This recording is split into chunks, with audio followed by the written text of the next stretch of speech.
Assalamualaikum warahmatullahi wabarakatuh. Saya Alvinas Adika Putra, BP 1814004. Dalam kesempatan kali ini saya akan mencoba memenuhi tuntutan tugas mata kuliah pemrograman database yang tugasnya adalah mencari kesalahan yang ditemukan dalam penulisan sintaks SQL pada DBMS MySQL dengan contoh minimal 4 tabel dan menjelaskan masing-masing masalah dan apa solusi yang dilakukan agar sintaks SQL tersebut benar dan dibuat dalam bentuk video. Nah, sebelum kita lanjut ke pembahasan, sebelum ini saya telah mencobakan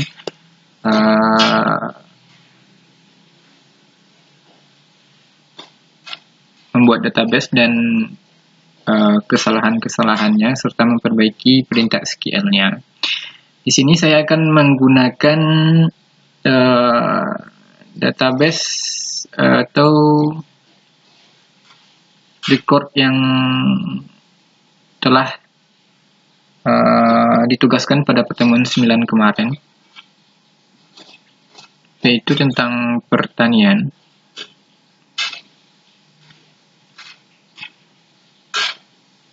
Oke, langsung saja. Di sini sudah ada.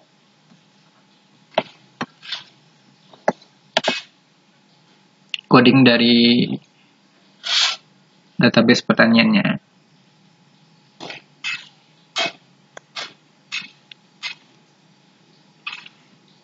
Nah, sebelum itu, saya akan menghapus terlebih dahulu database yang sudah ada pada PHP admin saya. Dengan cara klik database dan pilih database yang ingin kita hapus. Kita centang dan kita drop.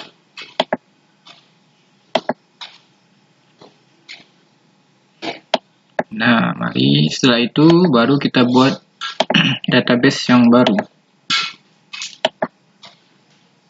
dengan perintah create database pertanian.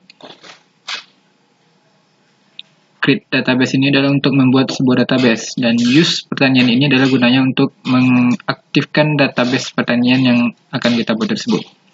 Create table adalah untuk membuat tabel di dalam database tersebut. Langsung saja kita kopikan.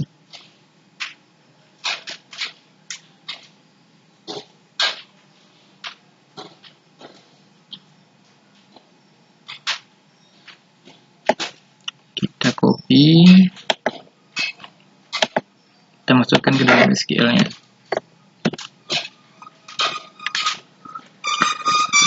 Kita go. Nah, di sini sudah tampil tabel dari database pertanian. Nah, sekarang kita lanjut kepada pengisian data pada tabel-tabel tersebut. Nah, di sini saya sudah membuatnya juga. Kita tinggal copy saja setiap record yang ada. Kita copy, kita paste, kita go.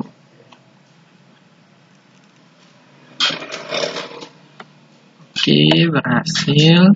Nah, dalam tabel petani itu sudah ada recordnya sebanyak 10 buah record.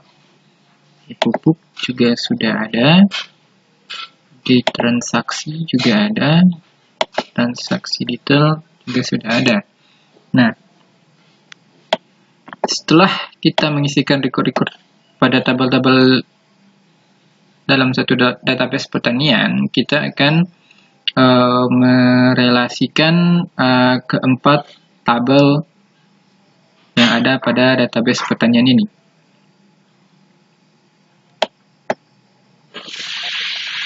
Nah, untuk merelasikan tabel antar tabel, konsep dasar yang harus kita pahami adalah primary key yang ada pada setiap tabel itu harus ada pada tabel yang akan menjadi acuan atau tabel yang akan menjadi relasi dari ketiga tabel yang lainnya. Nah, di sini yang menjadi tabel acuan adalah transaksi detail,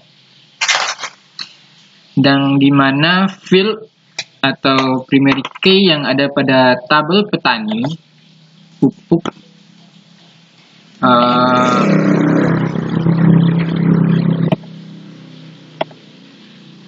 tabel petani pupuk dan transaksi itu ada pada transaksi detail. Nah, sekarang mari kita coba untuk langsung ke SQL-nya. Di sini saya sudah juga menerapkan setelah membuat coding untuk relasi antar tabel. Kita tinggal copy saja, paste.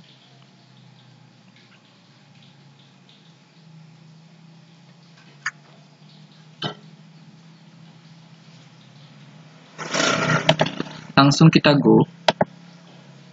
Nah, di sini muncul kesalahan.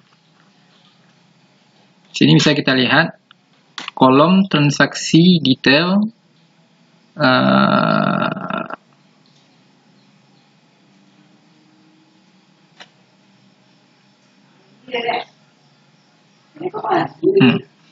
berarti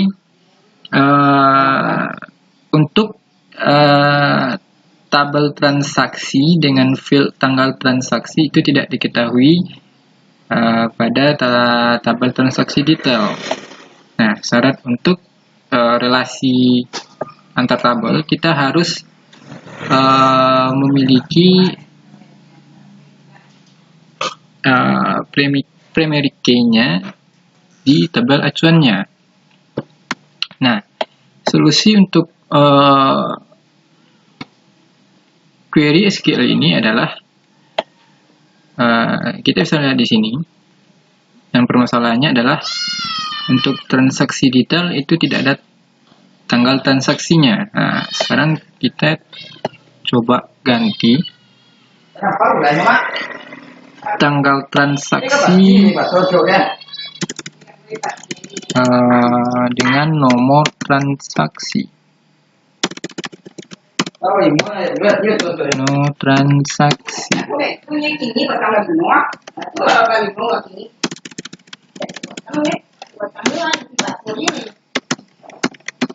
Nah, kenapa kita ganti dengan nomor transaksi? Karena pada tabel transaksi dan transaksi detail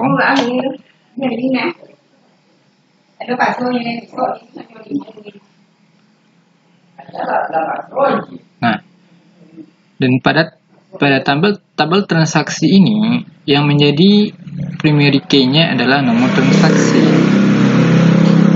dan yang menjadi acuannya adalah pada tabel transaksi detail juga nomor transaksi. Nah, sekarang mari kita coba go. Nah, dan itu berhasil. Ini adalah hasil dari query SQL yang menampilkan relasi antar keempat tabel tersebut. Nah, setelah kita berhasil merelasikan keempat tabel, selanjutnya yang kita lakukan adalah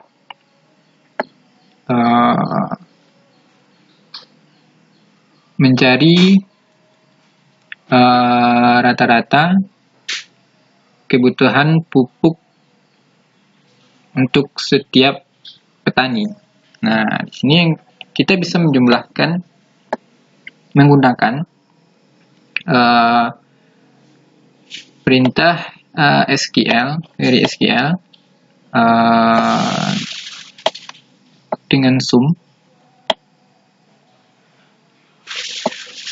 Nah, select sum. Cuman untuk kalau menggunakan perintah query SQL ini, kita hanya akan mendapatkan subtotal dari field satuan saja, tidak mendapatkan rata-rata per petaninya. Nah, maka dari itu kita harus menggunakan klausa group by untuk mendapatkan jumlah pupuk yang dibutuhkan petani per tahunnya. Nah, di sini saya sudah membuatkan codingnya, yaitu select nomor transaksi, kode petani, rata-rata dari tanggal transaksi yang akan ditampilkan pada field jumlah dari tabel transaksi dari grup no transaksi. Mari kita coba.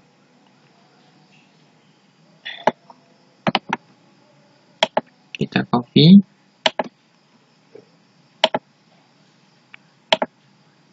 SQL. Nah, ini adalah hasil dari rata-rata yang dijumlah yang pupuk yang bisa, atau rata-rata jumlah pupuk yang dibutuhkan petani per tahunnya. Untuk nomor transaksi T1 kode petani 235 membutuhkan jumlah 3 pupuk per tahunnya, dan begitu seterusnya sampai ke bawah. Nah, untuk lebih memahami, di sini saya juga sudah membuat database mahasiswa dengan tabel nilai.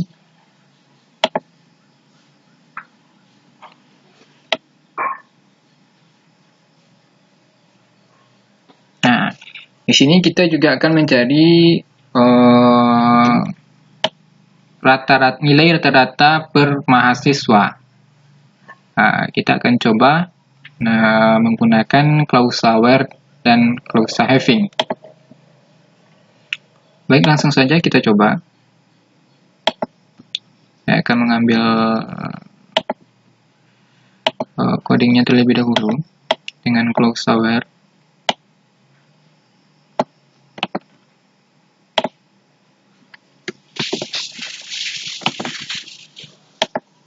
Klausa where.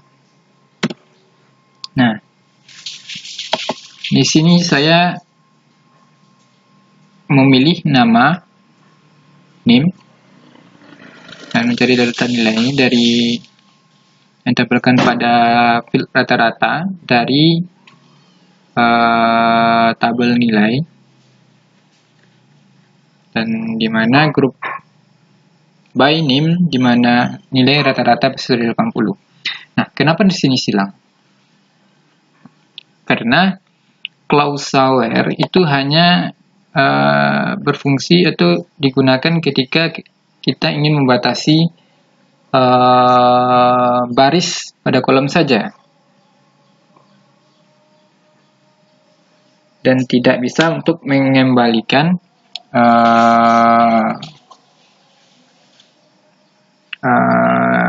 nilai yang ada pada klausa group by. Nah, supaya ini perintah SQL ini jalan, kita harus mengganti klausa where dengan klausa having. Nah, dan di sini tidak ada tanda silang lagi, karena fungsi dari klausa having ini adalah membatasi nilai pada setiap kelompok dan menerima pengembalian nilai dari group by. Langsung kita jalankan saja. Nah, dan ini adalah hasil query dari perintah SQL query yang di sini, di atas ini. Dengan NIM 0911501101 dengan nama ID, rata-rata nilainya adalah 82,000. dan begitu pula seterusnya. Nah, mungkin untuk kesempatan kali ini sampai di sini saja video yang bisa saya buat. Kalau ada salah kata, saya mohon maaf karena ini menurut pemahaman saya saja yang mengacu pada modul yang telah diberikan. Akhir kata saya ucapkan Assalamualaikum warahmatullahi wabarakatuh.